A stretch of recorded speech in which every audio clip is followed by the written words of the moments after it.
Hey everybody, welcome to another edition of American Rambler. I'm your host, Colin Woodward. Thank you for listening to the podcast.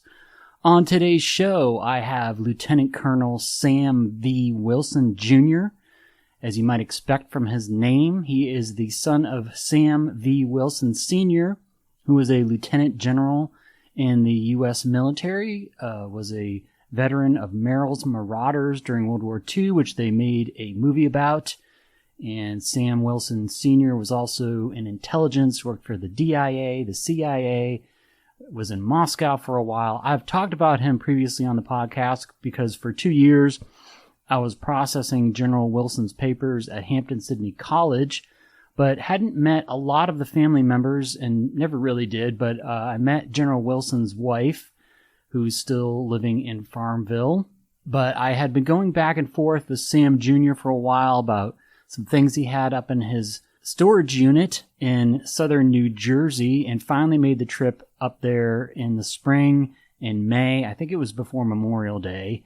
But drove up there, got some of his books and brought them back, and we had a nice chat in his house by the beach, very close to the water in southern New Jersey, which is actually, I think it's below the Mason-Dixon line, in an area that was fairly rural. I've been through New Jersey a bunch of times, pretty much on the turnpike, had never really pulled off and checked out the interior, or the exterior maybe, since I was by the water, but did see some of the countryside. It certainly has farms and farmhouses and small towns, but eventually got to the beach, and Sam had a 3-story house, which was a short walk from the water, so I did that the first night I was there, got a little lost, but found my way back in time, called Sam just before my phone was about to die. He was able to direct me back to his house.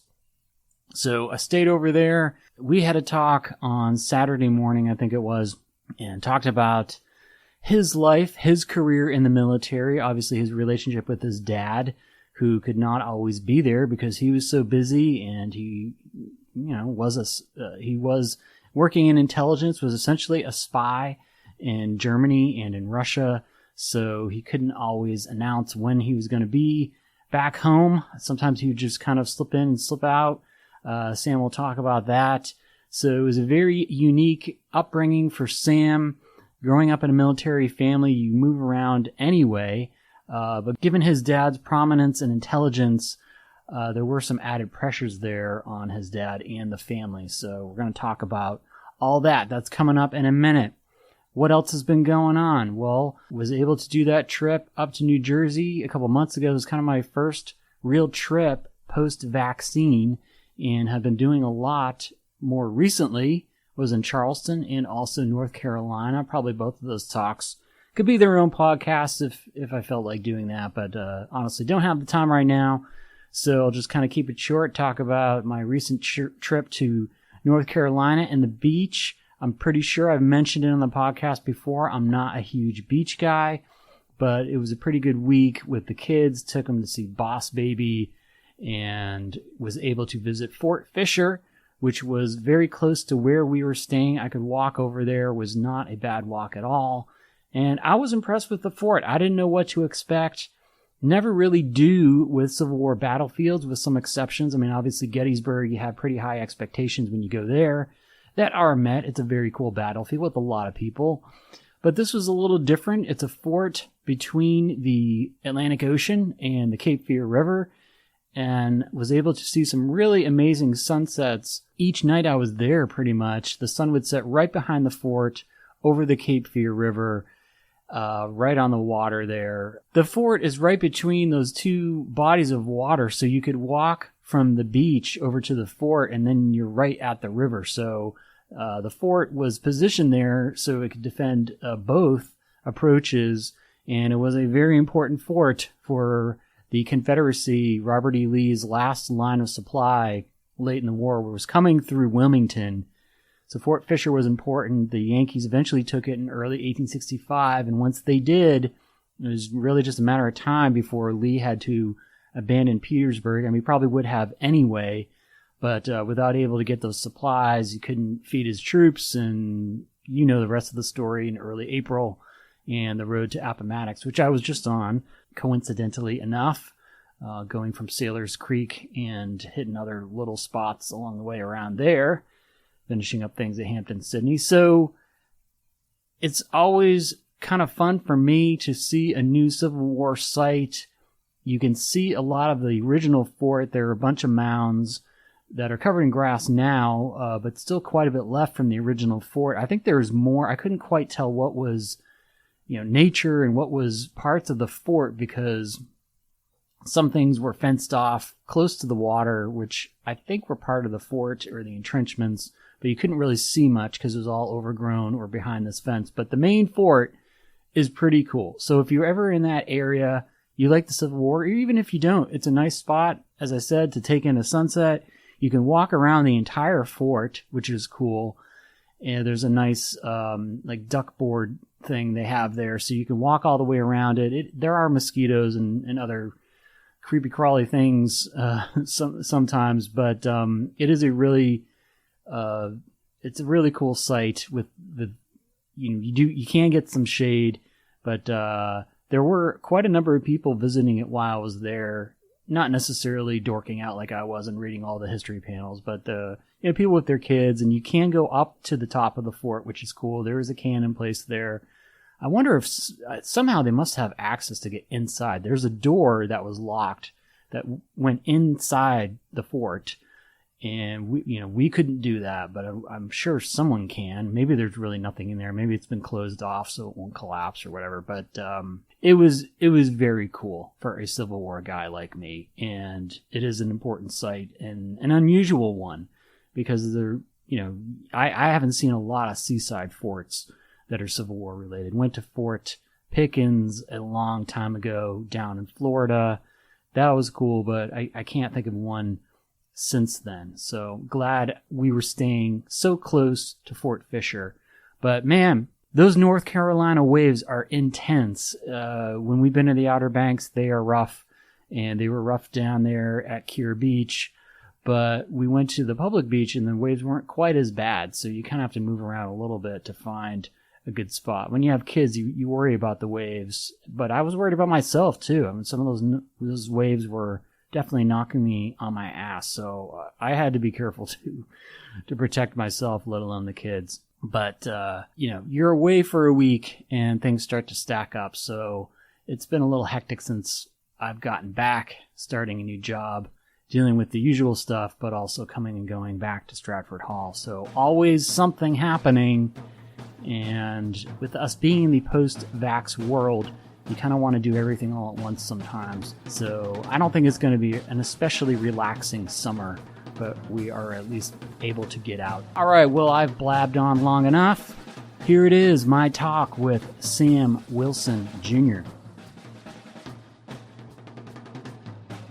Well, we were talking last night. Obviously, you come from a military family. Your dad was a general and you were a lieutenant colonel. Is that right? But you moved around a lot.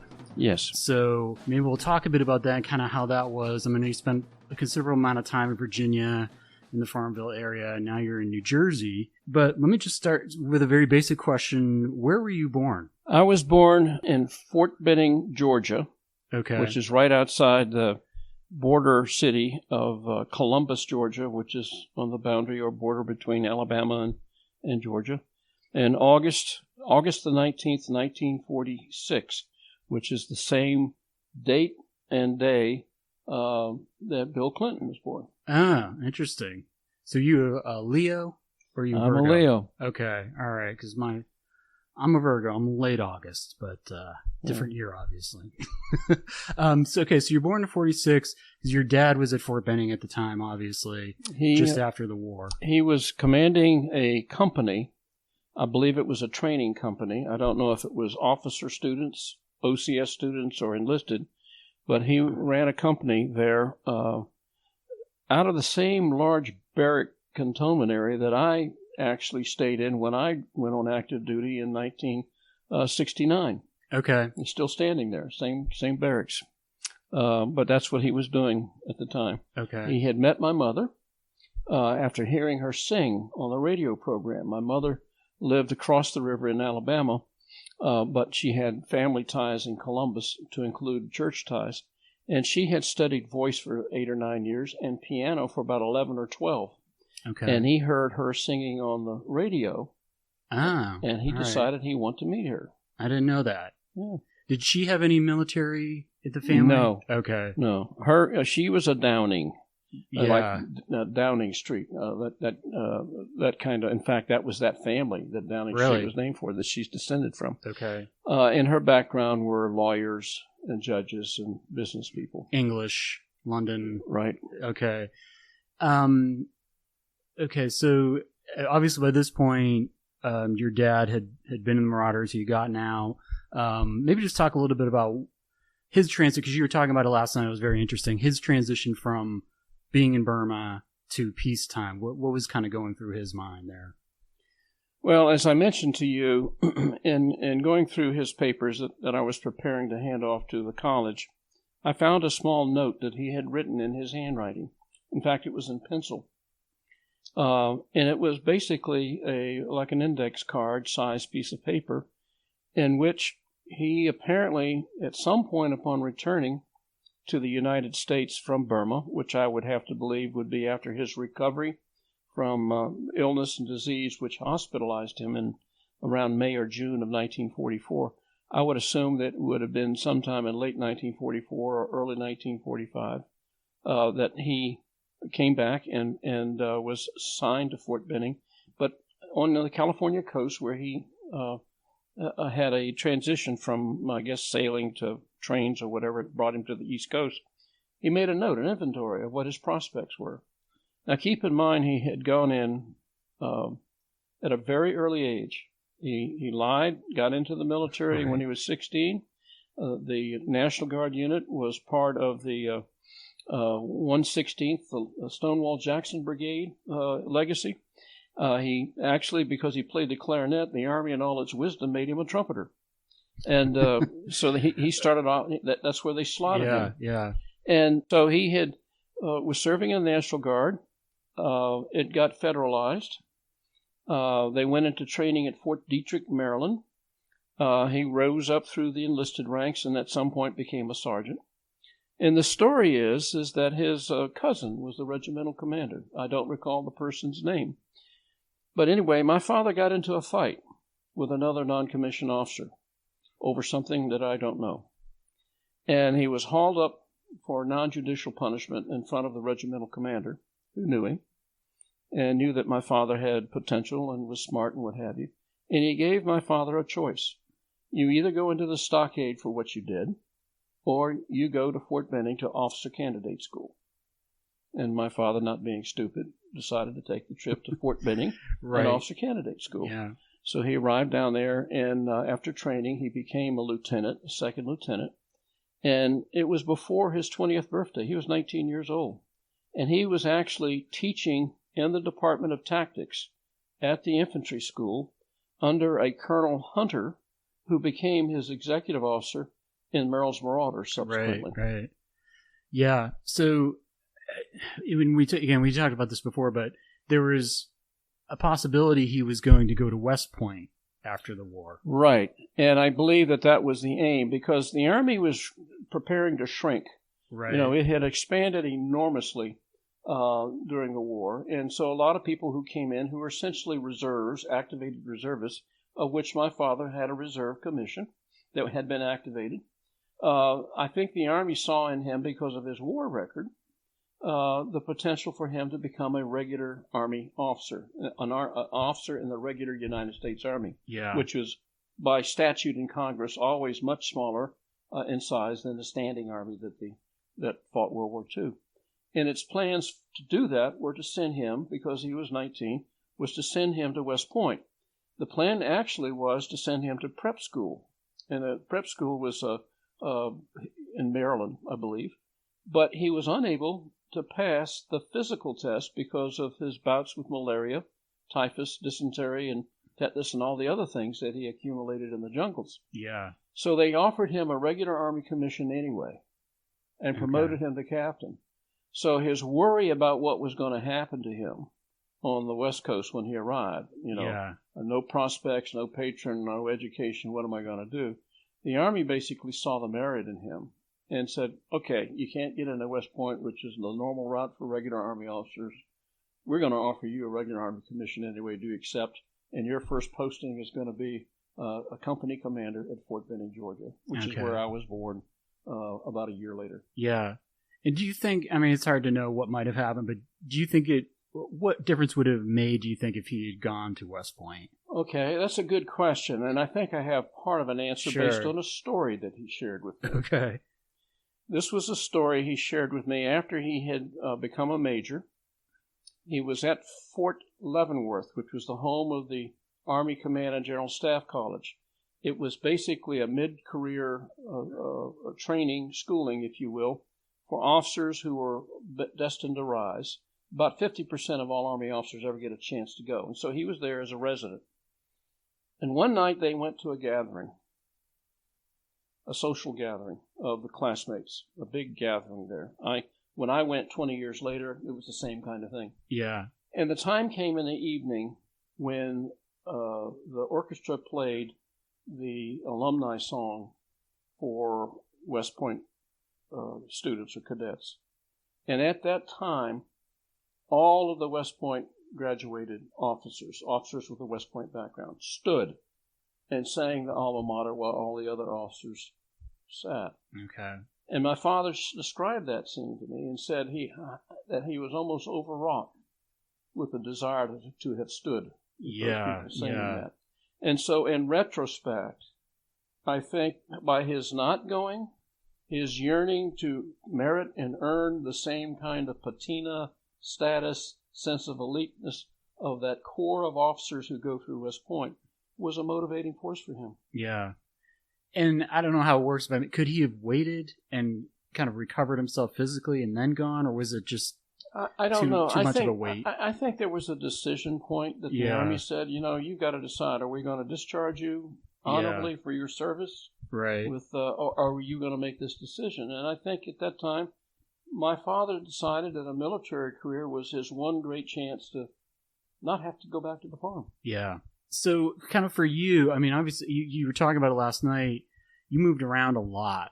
Yes. And what's kind of the first situation do you remember My earliest recollection of my conscious recollection is being with my mother and father on a picnic on a riverbank somewhere up in New York. It was probably on the Hudson.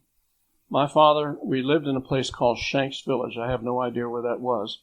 But he had been assigned to the Army's Detachment R program, which was a foreign area officer schooling for Russian language and cultural training for use in assignments in Europe and post-war Europe, particularly during the repatriation effort that was going to happen with the collaboration of the Allies to sort out millions of refugees. Where should we send them? Where should we repatriate them? And all of that was going on in Austria.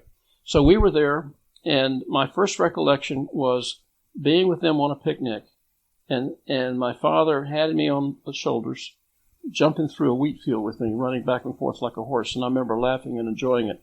I remember it being a very sunshiny day, and my mother sitting on a blanket somewhere laughing, at what was going on. But that's my first memory. Okay. All right. So your dad, I can't remember the exact year, but he goes to Berlin a few years. Berlin was about 9 years after this memory I've just imparted to you. He did that, and then he went to Germany the first time. It was in southern Germany, and there were two locations that we lived at. One was in Garmisch. Okay. And this is while he was working with the four powers, the Russians, the British, and the French, repatriating out of Vienna and other locations where refugees were gathered. And the other was in Regensburg, which I believe is when he became a courier, a diplomatic courier. And I have letters. In fact, I would have to get one to you. I have a letter that he wrote to my mother from Helsinki, Finland, where he was on a courier circuit, talking about reuniting with her and going to an opera or something when they came back to Regensburg. Regensburg was where my sister was born in 1949. Okay. My sister holds dual citizenship. Oh, yeah. Germany and right. Mm-hmm. Yeah. And, I mean, how much did you know about what your dad was doing? I mean, other than he's moving around. I was conscious of the fact that he was coming and going all the time. Yeah. But I played in a sand pile in the front yard, and they had hired a housekeeper, cook, and a nanny, if you will, for me. Her name was Irene. Okay. She was a Hungarian movie star. Really? And Irene had a German boyfriend. His name was Franz. And when my father would travel, or sometimes I think one time when my father and mother traveled to Paris, I was taken care of by Irene and Franz. And Franz was a wonderful caretaker. He put me on his bicycle, and I would go to the local German fairs. He took me to his mother's house, and I had black bread and milk and stuff and so on. So that was the early nascent period of my growing up, my experience as an only child. When my sister was born, there are some old pictures of her being in a bassinet at Christmas time, especially right after she was born 2 days after I was in August, but in 1949, 3 years later. And there's some early pictures that were taken in black and white where my sister is in a bassinet and I'm playing with toys around the Christmas tree and so on, that are my earliest memories of her. One episode that stands out at that time is that I had some playmates of some other American service folks, officers and wives and so on, who were a little bit older than I, and they got to go to preschool. And I didn't get to go because I was too young. I was a year younger.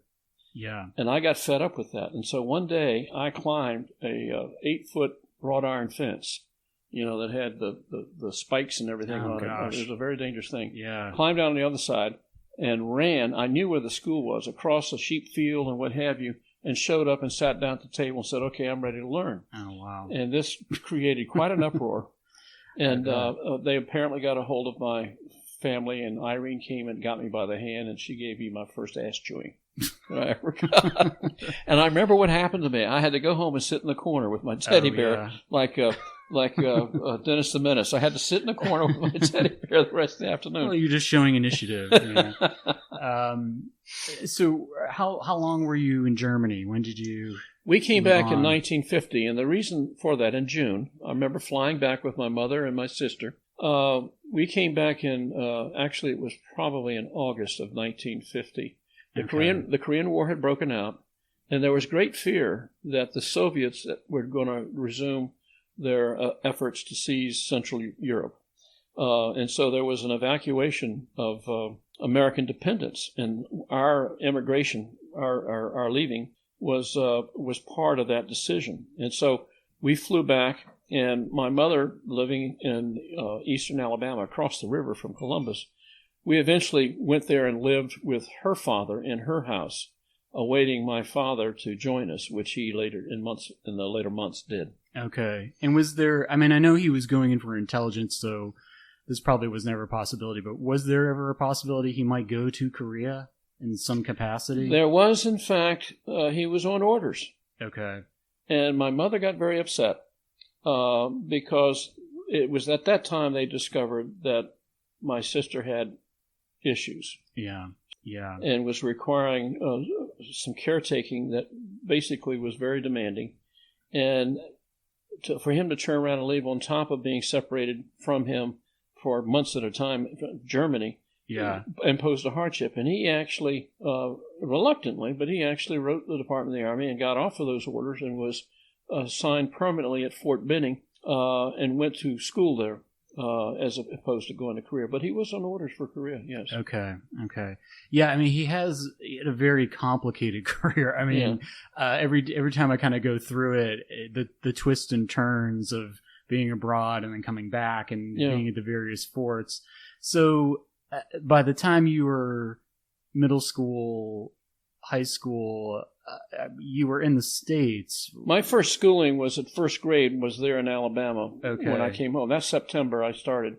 And when he got through with his schooling at Fort Benning, coming back from Germany, we went to Washington in 1952. He was stationed at the Pentagon working with the very Soviet refugees who they saw value in and rescued from being taken back by the Russians, where they were probably going to be executed, because some of them were, in fact, had fought against the Soviets. They were the old remnant of the White Russian Army, if you will. Okay. So these people, he managed. He basically, his position was to supervise and coordinate their effort at translating Soviet military training manuals and such for the department of the G2 of the Department of the Army, and that was.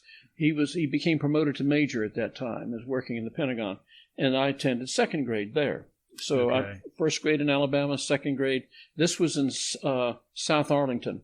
Yeah, you said you went to 6 different high schools? Right. Yeah, which is a little disruptive, to say the least. But by the time he goes to Vietnam, you are probably leaving high school, or just about? Well, what had happened is that he eventually winds up back in Washington. Wherever he went, out somewhere to have an assignment, he would always come back to Washington. Yeah. The Department of the Army, the Pentagon, was his kind of a rotating his orientation point.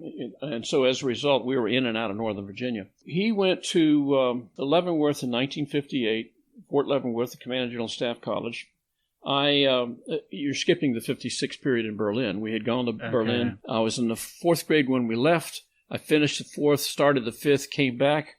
My mother had gotten ill, and we came back from Berlin in 1956 in the fall, and I attended 5th grade there, and then another school I attended the 6th grade, based on what they were offering in their elementary schools there. And then we left. He got selected for Command and General Staff College. We went to Fort Leavenworth, and I attended the 7th grade there. So when I say 6 different schools, beginning with the 7th grade, which was a junior high school, I did 7th grade at Fort Leavenworth. I did 8th grade on post at Fort Bragg. I did 9th grade downtown in Fayetteville at Alexander Graham Junior High Junior High School. Then he got posted to Washington. I went to George Mason as a sophomore. We moved to another house that took me out of that school district. I went to Falls Church High School in Northern Virginia for my junior year. Okay. And then he got us selected for the Air War College. We moved to Montgomery, Alabama, and I finished my senior year there. Okay, yeah. So that's a lot of moving around. And I went to 13 different schools. I can't even imagine. So, I mean, obviously, I guess there's pros and cons to that. I mean, it's hard to set down roots, but at the same time, maybe you get a little bit more resilient. I can tell you what the pros and cons are very succinctly. Sure. You wonder who you are in terms of identity and who you belong to, because you're the constant new guy or the outsider. Yeah. There's anxiety in that. Yeah. The benefit, which occurs afterwards, is that you are broadened and given certain adjustment skills that other people don't have. Yeah. But you said even for military families, military brats, that was unusual. Oh, this was a warp speed thing. Yeah. When I was in the military, I made a point to stay at least 3 years, and I timed my assignments in such a way that my children were able to finish junior high or finish high school in one location. Yeah. Because I knew what it did to me. It was... I had some adjustment problems, really. I guess you would call it just the friendships that I had to give up so quickly and never reclaim.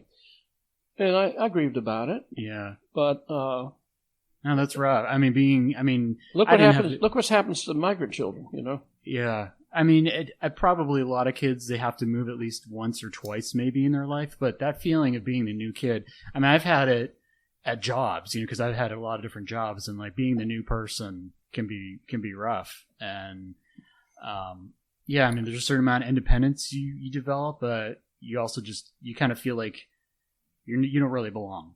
It takes a while. And let me speculate to you why this happened. Yeah. My father was a hot commodity. He would do a job so well that somebody somewhere who knew about him would come up with a project or a need or what have you, and they would call him and say, look, this is going to really help you in your career. Why don't you do this? And my father would find a way to get it done. I'm not sure that he was very sensitive to young children's needs for stability and adjusting to a certain place. Yeah. I mean, he provided for us. We never didn't want anything. Right. But the emotional situation was such where he was trying to build a career, quite often came in conflict with the role and demands of stability for children. Yeah.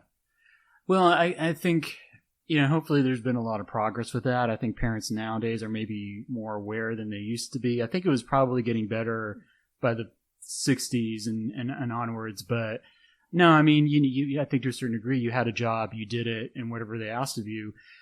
But I should ask, I mean, with your dad, like, do you think there is a just certain amount of, this is what I do, this is my service, I'm going to just obey orders and do it? Yeah, I don't think it was a moral or ethical lapse Right. there. I think this is where he saw this as he had a sense of duty.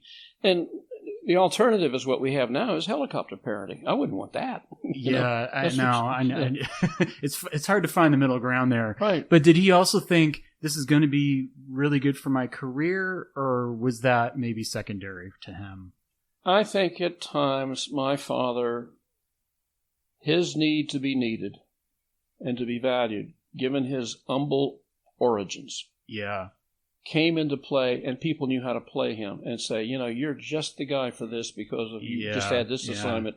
Come work with us. And it was transactional. If you do this for us, we'll get you here. That's how he went to the Air War College. You come up here, we'll get you in the Air War College. You do this, we'll get you the Command General Staff College. And a certain amount of that goes on in the Army today. Yeah. It's transactional. You come work for me and I'll take care of you kind of thing. Not unlike the corporate world. Yeah. Particularly in the officer ranks. There's a side that I want to share here. Even though he was gone and absent a lot, he would show up at the doggonedest times to watch me play Little League Baseball, even if it was just for 2 innings. Yeah. When he was working essentially as a spy in Berlin, I'd be playing Little League. I'd be out there in my uniform, and the crowd would be there, and I'd look up, and there's this man in a trench coat, and he actually brought an old baseball glove in case my new one didn't work right. Wow. He brought that. And I would look, and I'd kind of nod, and he'd nod back, and then I'd turn away, and then I'd look, and he'd be gone. Yeah. Same thing at football games in high school. He would show up, I would spot him, he would be there, and then I would look again, and he'd be gone. And as I talk to you now about this right now, what that says to me is he was trying to do both. Yeah. Yeah. He was stretching himself to do both. He cared for me. He wanted me to succeed. He wanted to participate. But at the same time, he had these special demands placed on him because of his talent in the military. And I can't help but somehow feel deep gratitude for that. His willingness to stretch like that. Yeah. Yeah, I mean, it seems like doesn't seem. He was obviously a very hard worker. And especially when you're adding in a lot of travel to that, that he could make the time when he could. I mean, it's certainly a testament. But I want to talk about your career too, because you went into the military. Maybe talk about that process. I know you moved around a lot in high school, but you did your college in Alabama and Georgia. Maybe talk a bit about that. Well, when I left, I graduated from Sidney Lanier High School in Montgomery, Alabama, which was one of the premier high schools in the South. That was a fortunate thing for me. And I had earned some scholarships from some of my high school teachers who thought enough of me to say, here's some money for you, because, there wasn't a lot of money. Yeah. And when I went off to school, I worked 3 jobs, and I got the National Defense Education Act loans to pay my tuition. The tuition was nothing compared to what it is now, but nonetheless, I had to scrape up money. I went off. My father told me when I graduated, he says, you've got 3 choices. And he would do the famous finger roll. Number 1, you can go into the Army. Number 2, I know this guy in Bangkok, Thailand. His name is Darrell Berrigan. He is the editor of the Bangkok World English-speaking newspaper. I can get you a job with him. Or 3, you can go off to college. And 2 weeks later, Darrell Berrigan shows up dead in somebody's car trunk. So that took care of that one. And I was not interested in going into the military at that time as an enlisted person, because of the Vietnam War that was going on, if you remember. Right. I wanted to be able to go get an education and defer whatever choice I had to make about the military, which is what I did. Because of my experience as a child and as a young adult with my father's military career and its demands, I have to confess that I went off to Alabama, and the last thing in my mind was to go into the military. Yeah. But when I got there, I found out that ROTC for the first 2 years was mandatory.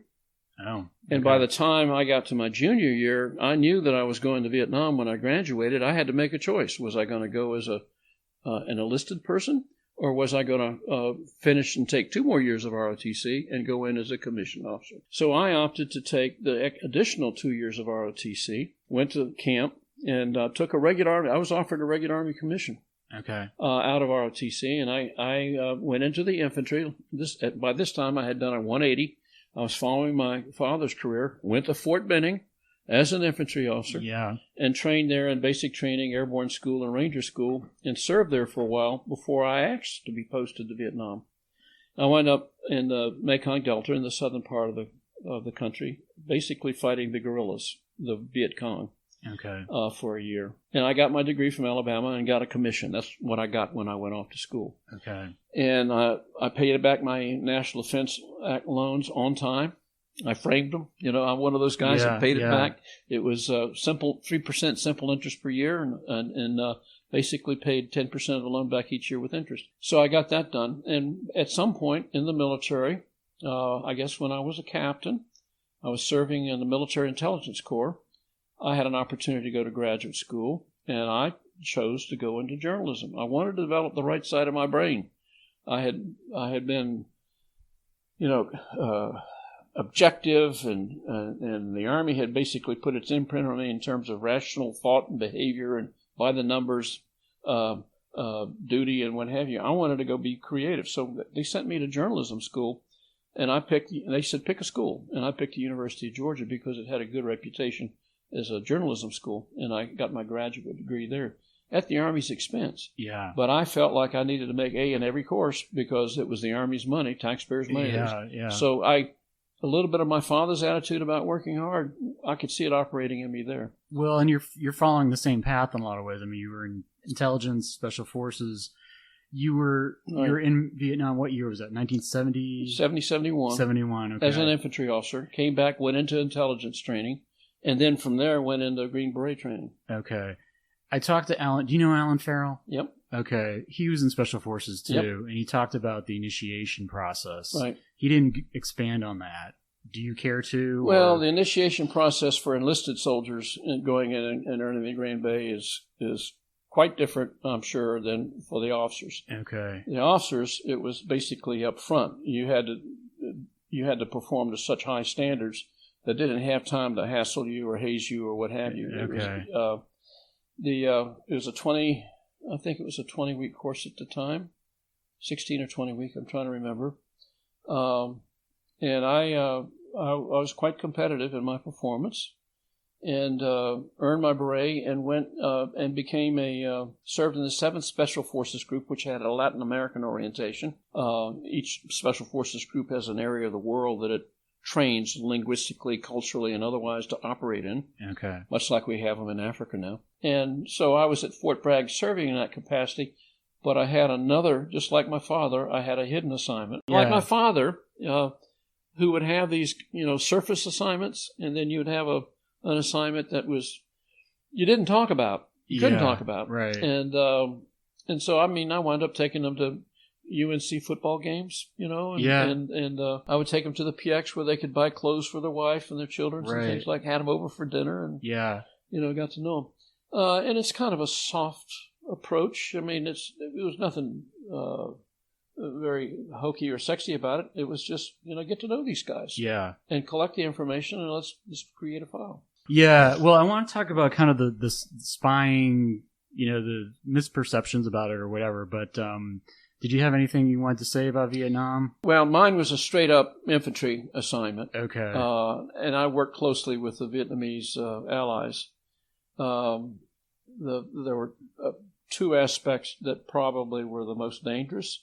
And then there was a side that was very pro-social and positive. Yeah. The two dangerous ones were I would go in on military operations with these people, air mobile operations, where you would lift in.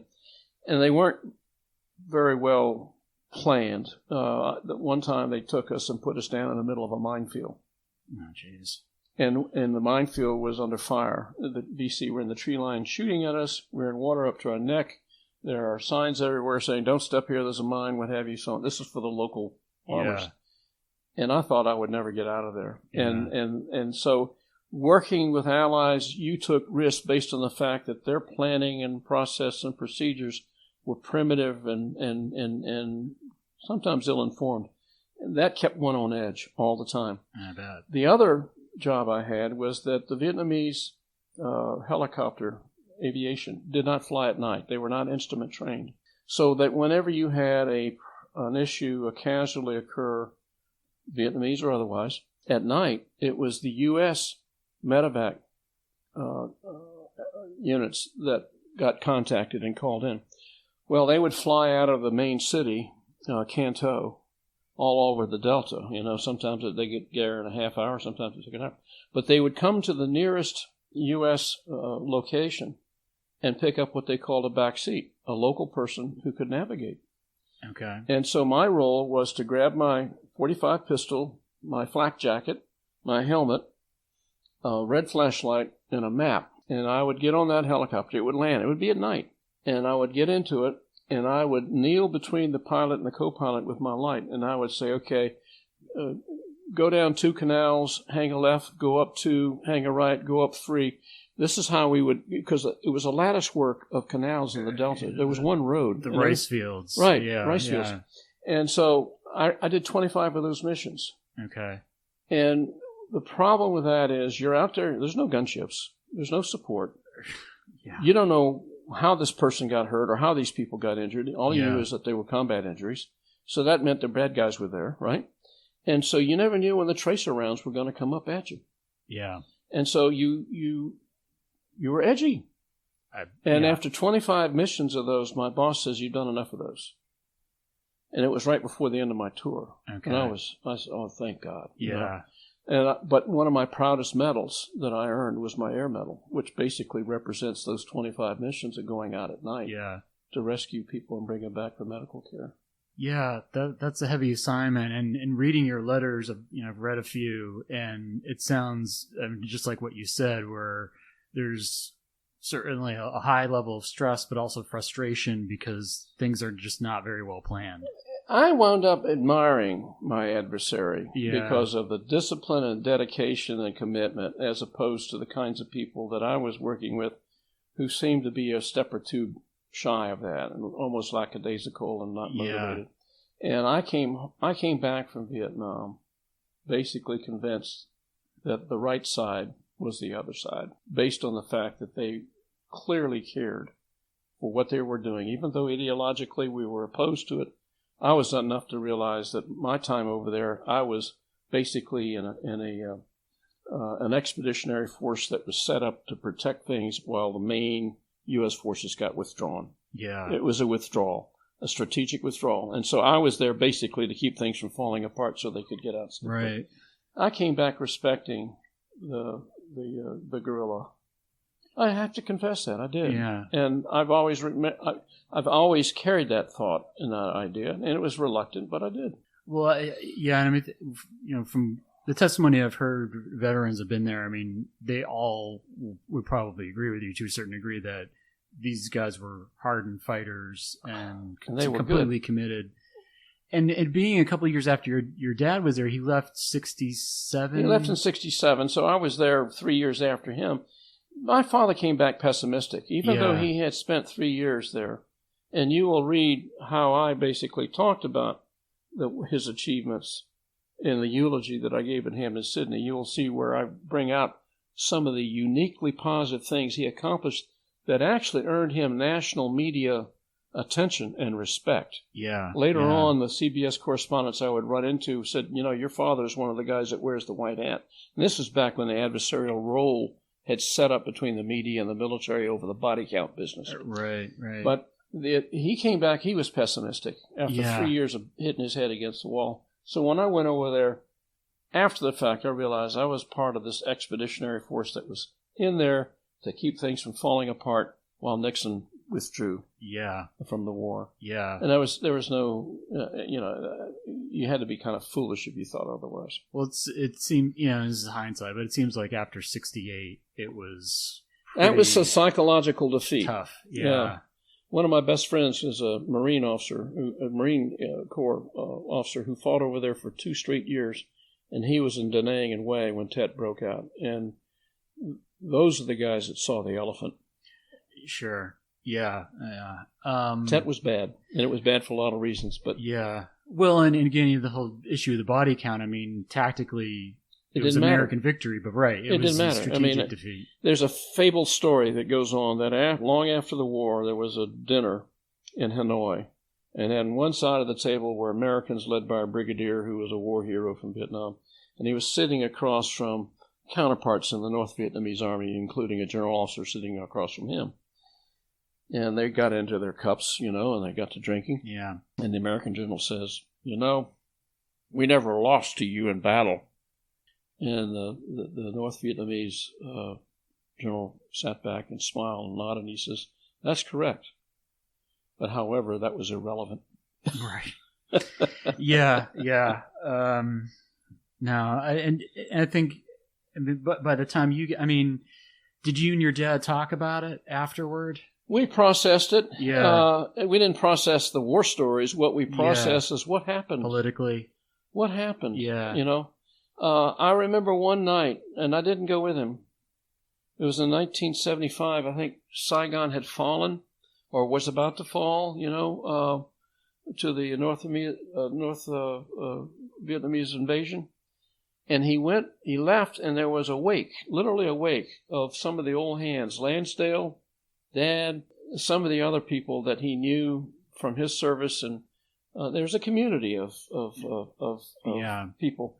And they all went over. I'm sure they got roaring. They all went over to basically commiserate. And it was the day or the night that Saigon fell. Okay. I didn't go. I didn't feel like I belonged because of those.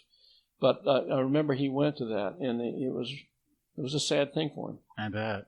Have you been back? Did you ever go back? No, I haven't. On a very extreme bucket list, I would love to go back and find out what happened to certain people that I worked with over there. Yeah.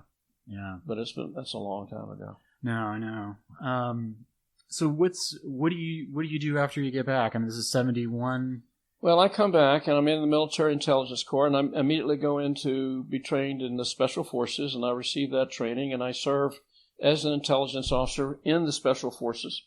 I then go to advanced course training out at Fort Huachuca, Arizona for 3 years. I command a company out there, and I get involved in combat developments, which is a branch of the Army that develops doctrine and new equipment. And my job was to create a way for the smart use of intelligence assets in the military to win and fight in Europe. The big idea was the Soviets had such a preponderance of force that the American forces over there in Germany, stationed across from them, were basically going to have to spend their blood and their time slowing down the onslaught while the buildup occurred that would be the counteroffensive. And how to do that and how to make that successful, I was given a piece of that to write the doctrine. And it was called Intelligence Preparation of the Battlefield. And the way they taught me to write that doctrine, they put me in a closet during a command post exercise and fed me nothing but information that they knew we had given up by accident. Pocket litter, people speaking out of turn, lost documents, prisoners of war. And what I was supposed to do was create from that lost information a picture of what the other commander would possibly know. Okay. And to create the picture that would be presented to that commander. I didn't realize that this was an experiment. I thought this is a funny use of my time. Prior to that, I had been taken during the breaks in my training to go to these exercises, these 25 square, 5x5 squares, and I was constantly being trained. There are 3 symbols. They are arranged in a pattern. I want to know how many turns you have to ask before you figure out the pattern. And I started off, 14, 15 before I filled it up. And by the time they got through with me, I needed maybe 6 or 7 guesses, and I could fill out the pattern. Okay. But they were training me to think like that. Yeah, yeah. So by the time I went into combat developments, I had this mindset. And it was, okay, where do we start? The Soviets have doctrine. What did the doctrine say? They fight in this manner. They have 3 echelons. One is to engage, one is to penetrate, and one is to exploit. They are very fixed doctrinally to do that. Okay, so in this doctrine, where then do they place their forces? Well, they don't put tanks in swamps, and they don't put artillery on hilltops. So you begin to look and analyze terrain in terms of where these things could be located according to this doctrinal use. Yeah. And so through a series of overlays and asking smart questions, we began to learn how to apply our scarce collection resources more smartly, wasting less time, with greater advantage of figuring out what the picture was. Okay. That process was known as intelligence preparation of the battlefield. Okay. I wrote that doctrine, and it became part of the Army's doctrine of fighting the active defense in Europe during the mid-'70s and early '80s, when we were basically trying to keep things from falling apart from what we thought was going to be another war in Europe. Yeah. And so that was an intellectual part of my military experience that I treasured because it was creative. Right. It's what got me interested in going into journalism school, was being able to how to articulate these things in a manner that people can comprehend them. So I became known as Mr. IPB in the Army. And where it really paid off is later on when I went to Korea and became the Deputy G2 of the 2nd Infantry Division in 1983, they found out who I was, and I organized the 2nd Division to be able to use IPB to include weather effects charts, terrain charts. I had terrain detachments all over the place doing studies and what have you. And I was able to present a series of overlays that were basically estimates, reason-calculated estimates of what the enemy reaction was going to be under certain aspects of our planning. It was successful enough. The Koreans got a wind of it, the South Korean Army, and asked for me to come. And so I wound up going into Seoul in a studio, making videotapes that they would translate to use to train their intelligence officers to do likewise. Okay. So that was kind of an intellectual period of time in my basically critical thinking and problem solving using reason and logical analysis. And so that's part of my military career that I kind of treasure, that I made that contribution. Yeah. And so you were doing some traveling too, then obviously if you're in Korea. Right. You said your dad he left Moscow 1973. Yeah, he came back in 1973. He was over there for about 2 years or so, 2.5 years. And he was very successful. But the problem is the strain on the family. Yeah. In his absence, particularly with my sister's needs. Yeah. I think it was foolish, but the whole family went to Moscow, taking her. And I always thought that was kind of foolish. And they came out in 6 months. It just wasn't working because of the stresses of the place. Now, this was while I was a captain assigned at Fort Bragg, 163 miles away to the south, spending my personal leave to kind of go up and hold us together while I could talk to my father and say, you got to come home. We got to deal with this. Yeah, and I think your dad at one point was in the hospital in Moscow, wasn't he? He came home at some point. Something. Yeah, he came home. I think it was in Northern Virginia. He had a hilateral hernia and some other things. But anyway, I don't have a full recollection of everything that was going on because I had my own career. Yeah. But I do remember that moment as being a crisis. Yeah. And it was a sad moment because, he said to me on the phone, and he said to me afterwards, "You have no idea the things I was achieving for our country." Yeah. And I said, "I understand. Believe me, I understand the sacrifice. But with 4 of the 6 family members in the hospital, and me with my own responsibilities, what were we going to do?" Yeah, you got to reassess. So the family is having problems. Yeah, it was a crisis. Yeah, and your dad comes back from Moscow. You're kind of shuttling back and forth. Where are you at in terms of your career? Like, what's your rank at this I was a moment? captain. Okay. I was assigned to the Special Warfare Center. Actually, the United States Army, Special Warfare Center at the time. You said at Bragg? I was on staff at Fort Bragg. It's about 163 miles south of Rice. Yeah. And I was the current intelligence officer. And one of the interesting stories I had there, the Yom Kippur War, which broke out in Israel and Egypt and Syria in October that year, I had a young lieutenant come to me. To make a long story short, he basically predicted this is going to happen, and here's why. This is 73? In 73. Yeah. This shows you what kind of work I was doing. Sure. He comes to me, because I write a monthly intelligence summary. Right. So he comes to me and he says, Sadat's going to attack Israel, and it's going to be on Yom Kippur, the holiest day of Israel, when they're going to be the most relaxed, in terms of military posture. And he did it by simply analyzing and compiling a wonderful, sharp analytical report of the foreign broadcast summaries. That he was in a PSYOPs battalion, and his job was to monitor that area of the world and the broadcast of what was going. And he says, sir, it's all here. This is what's going to happen. I wanted to let you know. I got to tell somebody. And I looked at it and I went, holy cow. So I took it up to my superiors. And of course they said, oh, that's very interesting. Yeah, thank you for telling us. I mean, it was the typical. Right. Okay.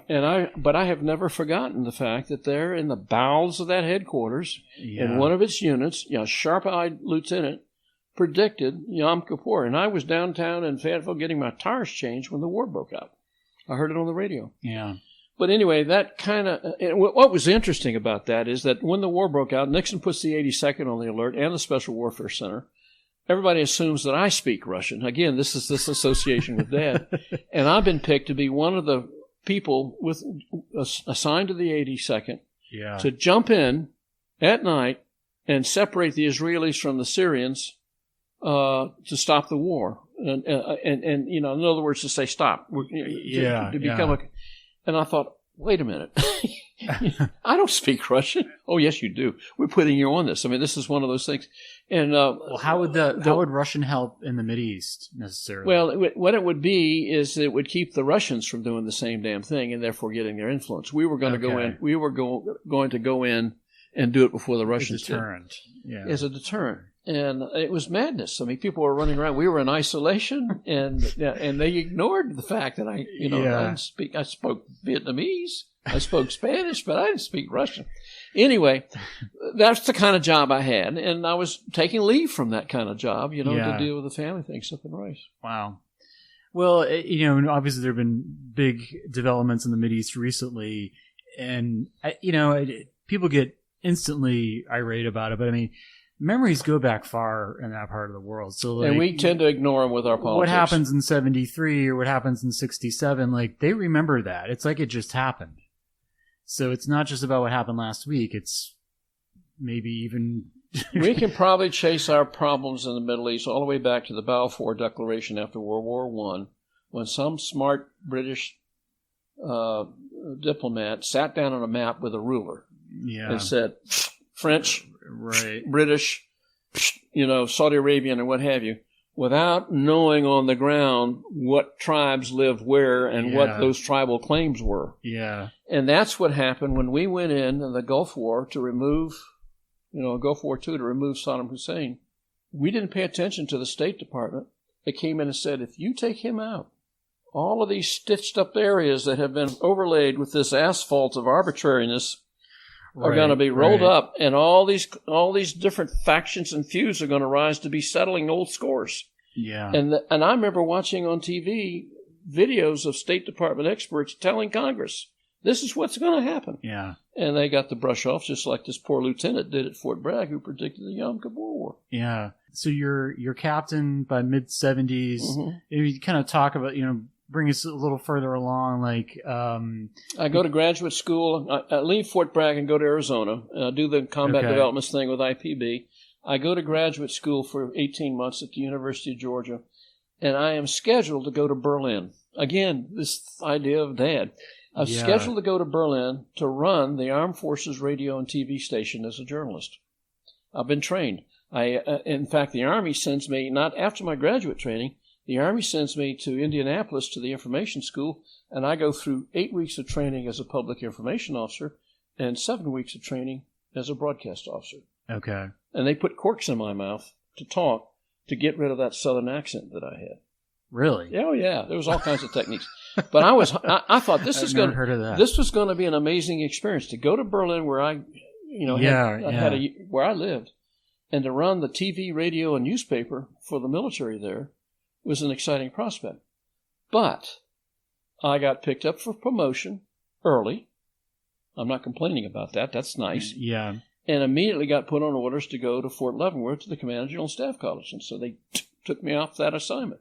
Okay. And I go to Command General Staff College instead. Okay. So I go from graduate school 18 months, another 15 weeks of training at Indianapolis, and then another year of training at Fort Leavenworth. So that's what, you add it all up, it's doggone near 3.5 years of schooling that happened to fall that way. It's kind of stupid. Yeah. I did have an interesting assignment, though, while I was waiting for Command General Staff College to start, since I was there. And that was, I was the associate editor of the Military Review magazine, which is the professional journal for Army officers. Okay. And I did all of the editing for any of the foreign officer articles and inputs and so on. And I worked with an editor. It was a good use of my graduate training.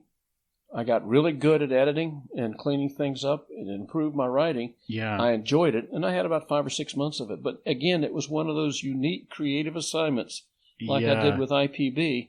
They kind of developed the right side of my brain. Right. And so you said you got promoted. Was that to major? Yeah. Okay. And, things are kind of quiet for a while between the end of the Vietnam War and I guess the first Gulf War, the 80s. There's some things like Grenada and other places. But how do you kind of, again, just kind of talk a little bit, like when does your career actually end? Like when are you not active anymore? What happened is that after my assignment at Fort Ord, I went to Korea, which was my second short tour. Short tours is lingo for unaccompanied assignment. And I went to Korea and served at Camp Casey on the staff, the headquarters staff of the 2nd Infantry Division. It was my 2nd Infantry Division I had served with. The first one was with the 7th Division at Fort Ord in Monterey, which is where I went after Leavenworth. Okay.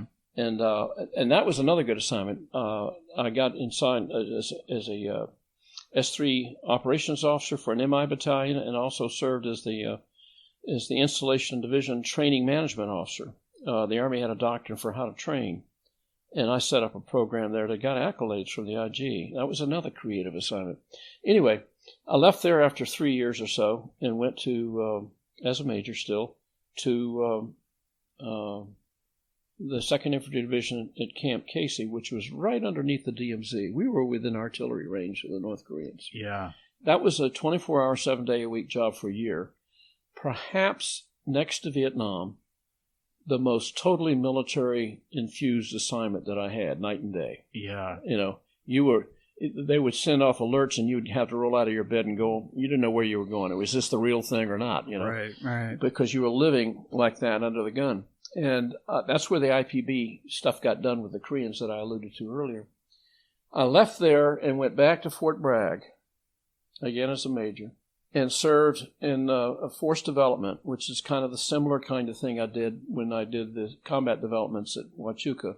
Only this, instead of equipment and doctrine, this was the design and equipping of forces that were being reorganized to meet certain newly developed missions.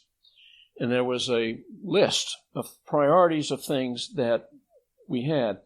Basically, what I was doing was I was the guy that was to find stuff to fit and help Delta Force, the Green Berets, the Special Forces groups, and other special operations units go outside normal channels to get the equipment that they really needed that were not part of the normal military inventory. Yeah. Dune buggies, sniper rifles, there was a list of about 50 items that were priority. Okay. And the idea was to go up to Washington and talk somebody out of some money to go offline and buy this.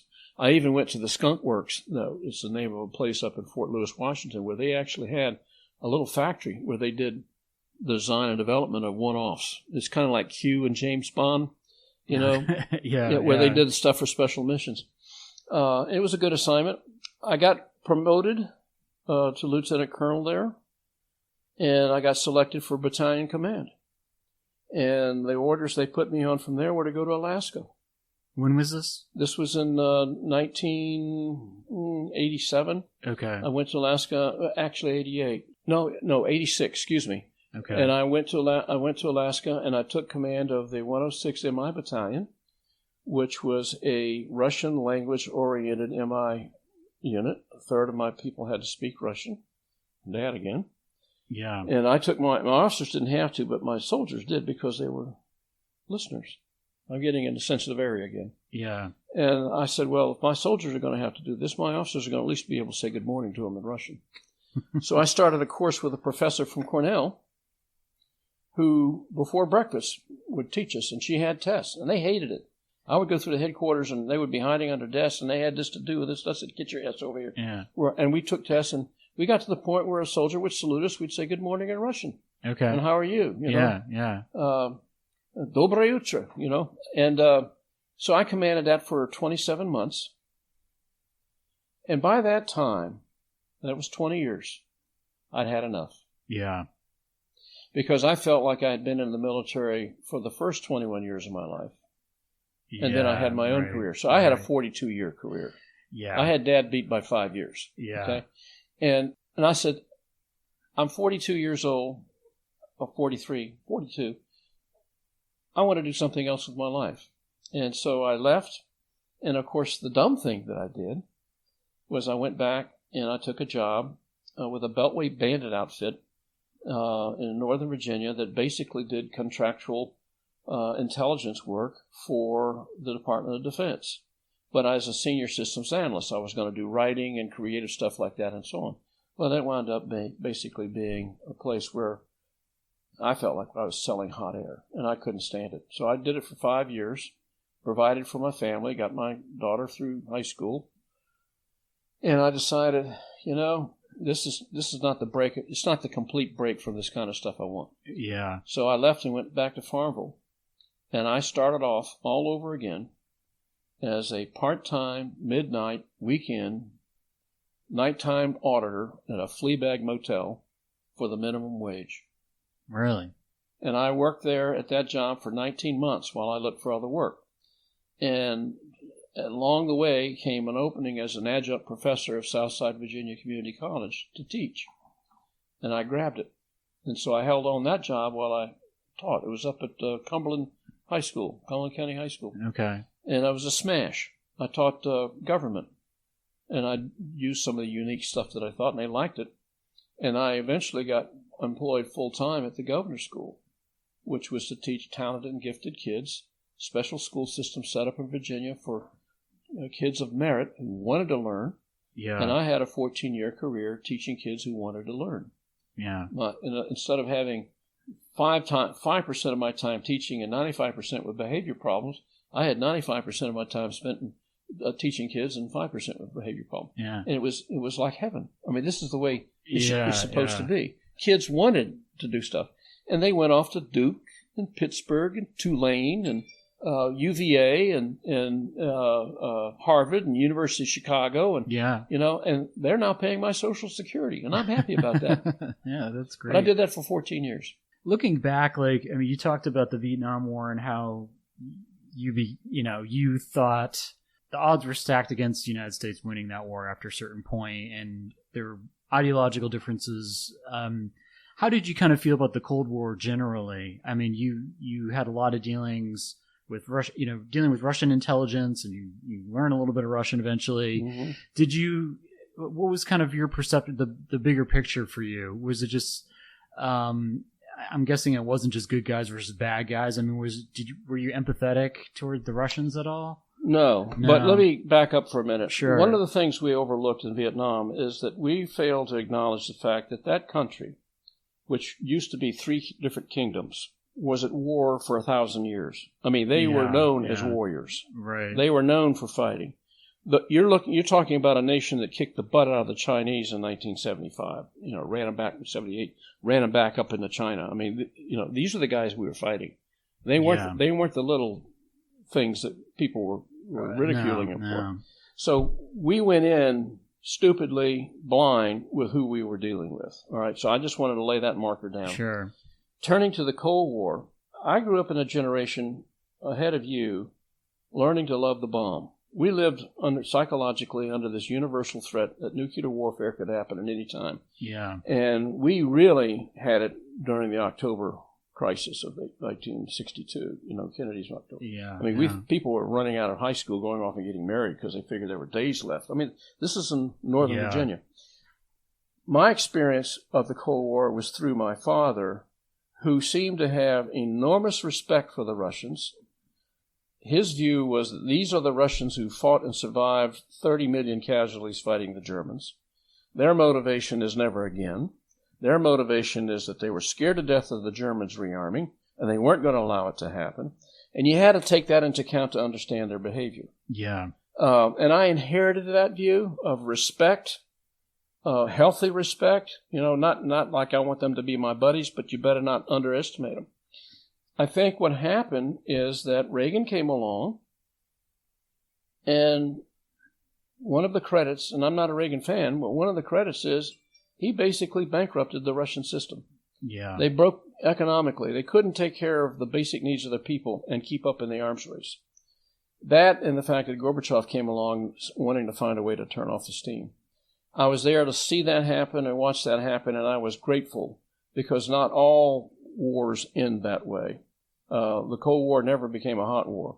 Now, there were proxy wars where steam was let off around the world where the two ideologies were competing, and they're still going on. But at that time, my view was, I wasn't ambivalent. I just knew that we had an adversary. We better pay attention to it, and we better not take our eye off the ball. And I think one of the successes of our government policies from administration to administration was there was continuous concern about that as the primary threat. Now we got a different thing. Yeah. We got China and Russia, and not the Soviet Union, but Russia, and there's a difference. And now we're in a multipolar world where it's not as easy as the bipolar world that we were in. Yeah, no, for sure. Well, maybe to wrap up, I mean, you talked last night about sort of the weight of being in a military family. I don't know if you used the word burden or not. Maybe you did, but kind of maybe just expand on that a little bit. Your feelings looking back to your careers. It is very, from my own experience. Yeah. As a father and as an Army officer, you have to make decisions from time to time as to what comes first. Just like a person has to decide what comes first, the marriage or the job, right, or the children and the job, or how long do I stay in this position that I don't like, and do I do it for my child to finish another year of school, or that kind of thing. Right. It becomes, I think, a matter of priorities, and it becomes a matter, I think, of mature acceptance of your responsibilities. At some point, I can't do it all. I can't please everybody. And where are my priorities? Where are my values?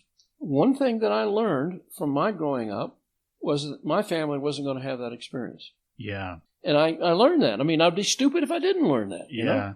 So I learned that and I practiced it. And it had a hand, I think, in making sure that my career would end at a nice level of lieutenant colonel. Although I turned down an opportunity for promotion to colonel and go back to Washington and work with the secret intelligence unit that was, in fact, going to be those resources that supported Delta Force. I was given the position of the operations officer, and I turned it down. I said, no, I'm retiring. And who knows what would have come out of that. But I'd had it. I had, psychologically, emotionally, spiritually, it just, I needed to stop and go do something else. Yeah. The result was a career that, a 5-year stint in the corporate world, 14 years in the public education, 3 or 4 years in the Park Service, and I'm up here now basically staying almost as busy in volunteer work in 3 or 4 areas, civic, religious, and what have you. And I'm finally settling down with my last vocation, which is to continue to work and develop my faith as a minister in the world. When I say ministry, I'm talking about spiritually motivated service for others, wherever I am, as someone who is to try to carry out this idea of hospitality, which is the key word I think a lot of people miss in Christianity. Hospitality means you literally extend yourself to the benefit and comfort and assistance of another. The big word is love. I call it hospitality. You treat people that way. You're called to treat people that way. And my mission is to find out ways to do that. Now, whether I'm redeeming part of my past by doing that, I don't know. But I also know that I audit that back to my father. Yeah. Because my father was the same way. He would take in the stranger, or he would greet the new person, and the next thing you know, they were feeling good and proper in the presence of that person. And that's part of the legacy from my dad. Yeah. Well, that's good. And yeah, I mean, you sort of kind of end up in the same place. I mean, we have. Almost literally. I mean, You've helped me discover that. My talking to you has helped me kind of do an audit of all of that. Yeah, yeah. And the parallels are spooky. But do you think you look back and you like the post-military part of your life better, or are they about the same? Like, I don't think I'd appreciate my life as much as I do now had I not had that 20 years. Yeah. If I had not had the upbringing I had, as hard as it was at times, and it was hard. Yeah. And if I had not had my military career, as demanding as it was, and it was demanding because I went and did the same damn elite assignments he did. Yeah. They were just in a different scale. Yeah, yeah. And I would not, that was a framework for me to appreciate what I have now. Yeah. Which is the freedom, the creativity. And I have more, and maybe I grew up because now I realize I have more choices and control over my life, and I have no one else to hold responsible but me for my choices and what I do with them. Now, I think that maybe I could say the first 42 years of my life did that. Yeah. And maybe that's one of the things we ought to look at as a culture. How long does it take to become an adult? I think age 50, maybe, if you're lucky. I honestly believe that. I mean, I kind of feel like just myself and other people, you kind of look around and you're like, yeah, maybe by then they'll have a house, they'll have a good job, their family will be in a good way. Yeah, you don't become an adult at 21. No. We don't have good rites of passages in our culture, where they do in other societies. The brain doesn't completely form in an adult until they're 25 or 26. Yeah. Until then, they're still victims to impulses, which is why I worry about who's driving. Yeah. And I worry about some other decisions. But Lord knows I've had my scrapes and I've had my screw-ups. But I think that I benefit now from the seasoning. I guess they call it wisdom. They say that youth is wasted on the young.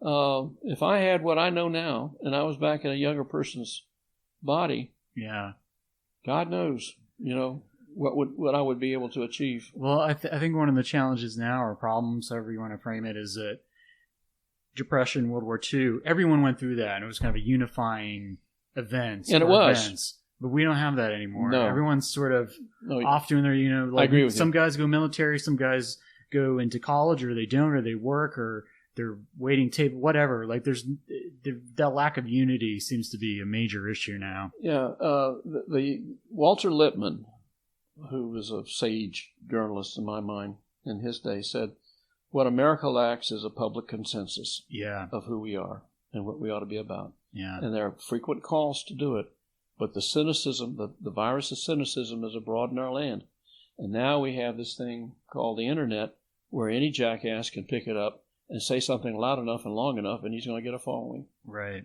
Yeah, and the whole notion of service and the greater good has really been wiped out. We greet it with cynicism. Where's the bottom line? What's in it? What's the song? The song that captures it for me, and it's an obscenity, is the song that goes, "I want it all, and I want it now." You perhaps have heard that. I think it's a Queen song. Yeah, I want it all, and I want it now. And I thought, what culture spawned those lyrics? The 70s, I guess. I want it all, and I want it now. British rock band. And people are walking around with that. Yeah. And, it's really shameful to see how just kind of disconnected everything has become. But my secret is, I know the benefit of the other path. Yeah. And you can't put a price tag on it. Yeah. Yeah. And I think the reward is, you know what it is? You sleep better at night. Yeah. That's important. And it seems like you found a good place here by the beach in New Jersey. You probably never thought that would be if you told me 15 years ago that I would leave the South in my beloved Virginia and live in New Jersey, I would have said you were crazy. Yeah. Well, you're southern New Jersey, so just you're close. You're as close as you can be in the north, so you got the best of both worlds. We got to go get you in a boat. All right. Thanks a lot, Sam. It was great talking to you. Good talking to you. All right, that was my talk with Sam Wilson Jr. I hope you enjoyed that. You can help out this podcast by becoming a Patreon subscriber. You can support this podcast at Patreon by going to patreon.com/American Rambler. Kick in whatever you feel is appropriate, but, $5 a month, $10 a month would be great. Don't want to sound dour, but it's a lot of work, this podcast, and I don't think a week or two goes by where I don't think about packing it in, because it is really time consuming, and as much as I like doing it, it is a lot of money, a lot of nights editing and scheduling. I do everything myself, absolutely everything, from the music to the editing to the emailing of guests to get people, and reading books that take me a couple of weeks or a couple months. So I won't bore you with the details, but it'd be nice to get a little back for all the expenses involved. Or you can support me by buying my book, Marching Masters, Slavery, Race, and the Confederate Army During the Civil War. Saw a used copy on Amazon for $29. You can get a new one for $34.95. So if you buy a used copy, I won't get any money, but at least you will read it, and I will see it disappear from Amazon. So that would be nice. But, I am kind of a broke person all the time. So every little bit helps, and I'm going to have to look into some freelancing gigs for writing to make a little extra bread here and there. I have some ideas. One of them about the Civil War that I'm trying to work on getting published somewhere major. So always writing, always thinking of new things, and always searching for another dollar. So that's the American story, right? That never changes. But as someone who's creative, whether it's the writing or the podcasting, it is not easy. A lot of competition out there. So please help out this podcast. But thank you for listening. I got a bunch more episodes that I need to edit, but they are coming along, and hopefully I can get back to a routine now and start pumping these things out and getting them finished and uploaded and making my guests happy and you listeners happy. So hope you're having a good summer. Hope you're vaccinated or have convinced someone who hasn't been vaccinated to get one, because the Delta variant is not great. So let's avoid all that and another mess, another lockdown. All right, I'll be talking with you soon. Take care. Bye.